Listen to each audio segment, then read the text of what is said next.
So if you change via mutation, we just agreed that it is unlikely to be anything other than gobbledygook, right? But in the event that it weren't, right, it would be information increasing, correct? Correct.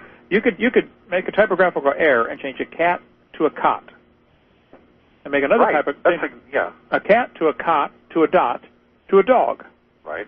Changing one letter at a time, and it would make sense in each instance.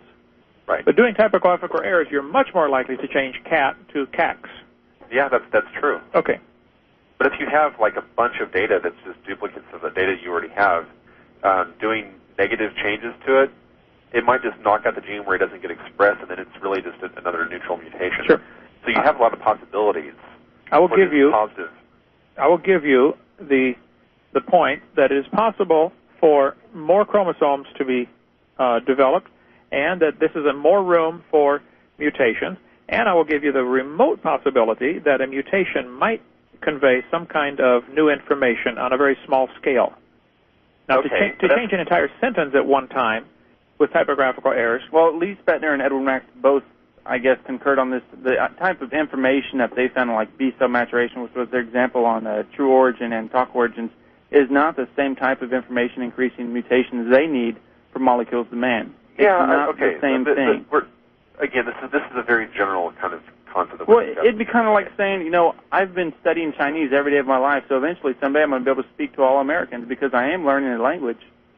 It's not in the same field. I think it's more like whenever I study math, how when I sit down for 15 minutes at a time and read something, that I only glean a tiny bit of information out of it, but over a process of 10 years, this turns into a PhD. Well, I'm sure that's the way you think you understand it, but these two, I don't know what Edward Max's degree is in, but Lee Spetner, this is up his field, and this is up Edward Max's field. I just told you what they talked about, and you can go read the article yourself, and that's what they believe. So. Well, I think that we pretty much nailed it. I mean, if you've got like a ton of time for these small changes to accumulate, I don't see what the problem is. Why do you call this a dumb theory, Hovind? Well, how many of these changes can you show me that have happened, and take the number that we've observed in 6,000 years of human history, the number that are necessary to change an amoeba to a human, and do the time calculations, you'll find that even 4.6 billion years, the supposed age of the Earth, is not near enough time to do 0.5% of the changes that are necessary. That is something that I've wondered about, and every reference that I've seen from evolutionists says the opposite. They say that that's exactly the amount of time that we would expect from these background mutation rates. Of course they're going to say that, but you're a mathematician. You think they're lying? No, I'm not saying they're lying. Their interpretation may be wrong, though. What is there to interpret, man? We're talking about numbers. Exactly, but not talking about observational changes right now in front of us. They're trying to we are. We're talking about. Hold on a second. They're trying to extrapolate into history something they did not observe, so it is an interpretation. But Jared, so hold on, Jared. Hold on. You're a mathematician.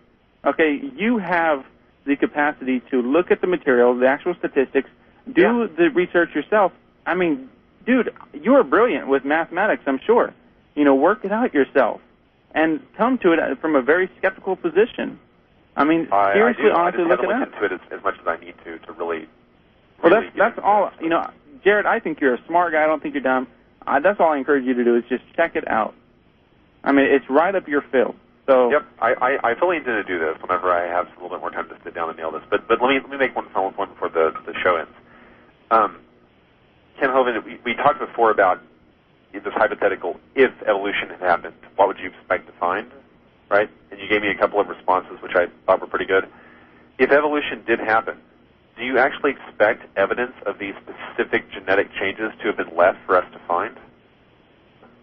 I guess that would depend upon, your definition of how things are found. Do fossils count? I don't think fossils could count at all. Well, fossils certainly couldn't count for this genetic information because it doesn't leave behind genetic material for us to examine. It just leaves bones. Okay, would you agree then that since we don't have direct observable information, this becomes much more of a metaphysical research program than a real scientific research program?